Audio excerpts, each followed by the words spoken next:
जी, लोकसभा चुनाव होने जा रहे हैं देश में और बीजेपी पार्टी का क्या स्टैंड रहेगा हरियाणा को लेकर? नहीं, जैसे जो त्यौहार है लोकसभा चुनाव पूरे देश में एक त्यौहार के रूप में मनाया जाएगा और भारतीय जनता पार्टी पूरी मजबूती से चुनाव में उतर रही है और 10 की 10 लोकसभा चुनाव की जो 10 की 10 सीटें सब तक कमल खिला करके प्रधानमंत्री मोदी जी को देश का दूसरी बार प्रधानमंत्री बनाया जाएगा। आप 10वां लोकसभा सीटों की बात कर रहे हैं, इधर जेजेपी भी तो आपके गठबंधन में एक सीट वो झारवाड़ी मांग रही है, इस पर क्या कहना? नहीं, मांगने के लिए मांग रहे हैं लेकिन अब तो दी तो नहीं है ना। जी जी। और मेरे को तो ये जो मेरे को लग रहा है, जो मेरे निजी विचार है, शायद कोई सीट ना दे बीजेपी। और क्योंकि इनको सीट देने से भारतीय जनता पार्टी को लॉस होगा, फायदा नहीं होगा। क्या नुकसान मान के चल रहे हैं आप अगर BJP Hisar Lok Sabha seat JJP को देती है या अन्य कोई सीट दे देती है तो क्या नुकसान होने संभव? 10 में तो एक सीट तो जो देंगे वही आ जाएंगे। बीजेपी कोई सीट नहीं जीतेगी हरियाणा में और भारतीय जनता पार्टी 10 की 10 लोकसभा पर मजबूत है, तो मुझे नहीं लगता कि कोई ऐसी एक सीट देकर के अपनी सीट खराब करेंगे। जी। और आसपास के इलाके में भी जेजेपी का विरोध होता है और भारतीय जनता पार्टी के पक्ष में माहौल है, तो मुझे मेरे जो निजी विचार है, जो मुझे लगता है भारतीय जनता पार्टी 10 की 10 लोकसभा चुनाव लड़ेगी। बात करा आप जींद विधानसभा से बिलोंग करते हैं, जींद सफेदो और जुलाना सोनीपत लोकसभा में आते हैं, तो सोनीपत से भी काफ़ी उम्मीदवार हैं बीजेपी के और काफ़ी टफ कंपटीशन चला हुआ है, तो यहाँ से कौन उम्मीदवार आने की संभावना? अभी तक तो उम्मीदवार हमारा कमल का फूल है, जो भी कमल के फूल पे चढ़ाएगा हम उसी के साथ उसको मजबूत करने का काम करेंगे। लेकिन जो हमारे को लग रहा है आपकी बात, शायद हमारे यहाँ से राजू मोर जी मजबूत दावेदारी है उनकी जी जी। और मजबूत कैंडिडेट होंगे सोनीपत लोकसभा के। जी जी जी। क्या कारण है राजू मोर को आप मजबूत कैंडिडेट बनते हैं जबकि ब्राह्मण चेहरा लगातार 2 बार यहाँ पर सांसद रहा है? नहीं, बड़ा हमारा सौभाग्य है सोनीपत का कि ब्राह्मण चेहरा हमारे यहाँ पर 2 बार सांसद रहे और हमारे को बड़ा अच्छा लगा उनसे काम के साथ काम करके।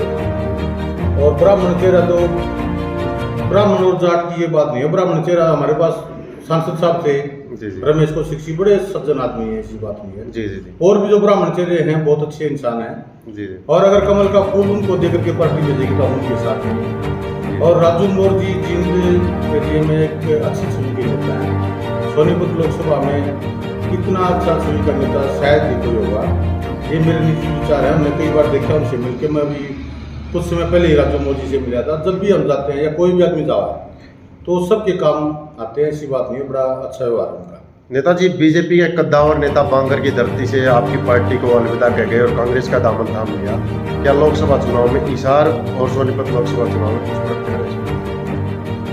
देखिए, अगर वीरेंद्र सिंह जी की बात करें तो आदरणीय वीरेंद्र सिंह को मैं पर्सनल तौर पर बड़ा लाइक करता हूँ और वो बहुत ही अच्छे इंसान है। जो आदमी 40 साल राजनीति करके और जिसके ऊपर कोई दाग ही नहीं है, जी जी, तो अपने आप में एक बड़ी बात है।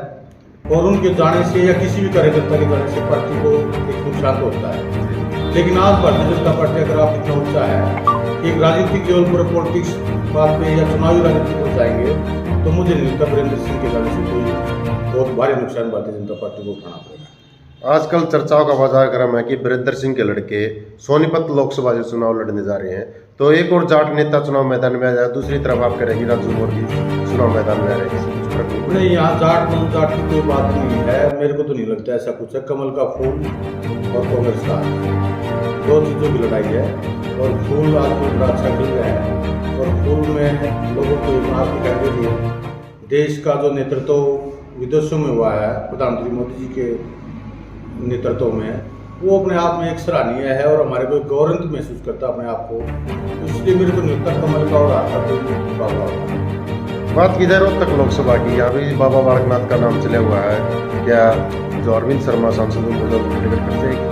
नहीं, ये भारतीय जनता पार्टी का जो शीर्ष नेतृत्व है उनका अधिकार है, जिसको भी वो टिकट देकर के बेचेंगे वही रोहतक से जीतेगा।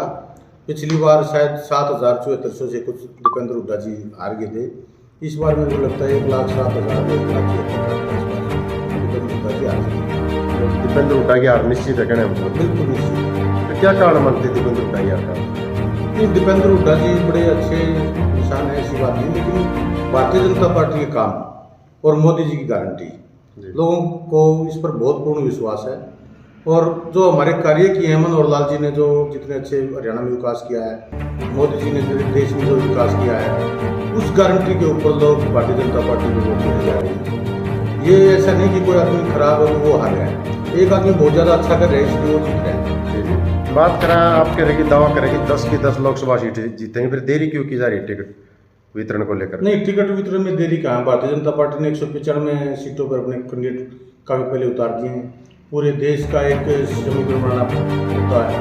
हमारा चुनाव लास्ट में जाके होगा, शायद 6 या 7 में होगा, तो अभी टाइम है हरियाणा के लिए, इसलिए थोड़ा सा टाइम लगेगा। कहीं ना कहीं बीजेपी को डर तो नहीं है कि अन्य एमपी पार्टी को छोड़ सकते हैं? नहीं, ऐसा कोई डर नहीं भारतीय जनता पार्टी को। भारतीय जनता पार्टी में कोई नेता नहीं, सब कार्यकर्ता है। जी। नेता हमारा सिर्फ नरेंद्र मोदी जी हैं और हरियाणा में हमारे माननीय मुख्यमंत्री मनोहर लाल जी हैं। बाकी हम सब कार्यकर्ता के ऊपर काम करते हैं और टिकट की ऐसी लालसा भारतीय जनता पार्टी को किसी के पास नहीं है। आप भी बीजेपी पार्टी के कार्यकर्ता है और वाइस चेयरमैन है जिला परिषद के। जेजेपी गठबंधन को लेकर क्या कहते हैं? बीजेपी जेजेपी गठबंधन होना चाहिए या नहीं होना चाहिए? होगा ही नहीं। ऐसी एलर्जी क्यों? 5 साल साथ में रहे हैं, काम भी किए हैं साथ में, फिर भी? नहीं, मुझे एलर्जी नहीं है, लेकिन जनता को बड़ी एलर्जी है। और जनता ने देख लिया आपकी बार चुनाव तो देश में हो रहा है कांग्रेस और बीजेपी, तो जेजेपी से गठबंधन का कोई फायदा नहीं लग रहा है कि भारतीय जनता पार्टी को फायदा होगा, बल्कि उल्टे से कोई नुकसान हो सकता है। नुकसान ज़्यादा होगा, फायदा नहीं होगा। इसलिए मैं तो नहीं मानता कोई गठबंधन है भारतीय जनता पार्टी का जेजेपी का।